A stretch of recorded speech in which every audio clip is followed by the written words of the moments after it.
ito ay rated SPG. Striktong patnubay at gabay ng magulang ang kailangan. Maaaring may masiselang tema, lengguwahe, karahasan, sexual, horror o droga na hindi angkop sa mga bata.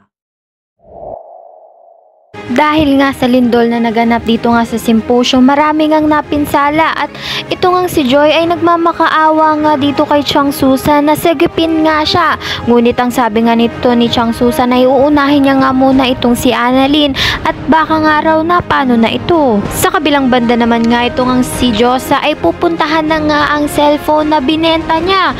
Ngunit sa kasamang palad naman ay gumuho na nga rin ang cellphone shop na pinagbentahan nga nito ni Josa at dahil nga dito ay hindi niya na nga makikita muli ang cellphone na ibinenta nga niya. At ito nga si Doc Tanyag ay malaking pinsala din sa kanya dahil nga ay natabunan nga siya ng bubog. At ito nga si Lynette agad umaksyon at humingi nga ng tulong.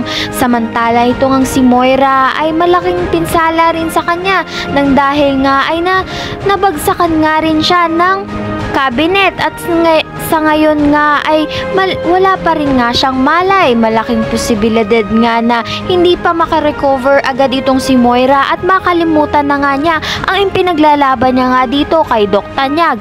Ayan ang pakakaabangan natin dito nga lang sa Abot Kamay na Pangarap.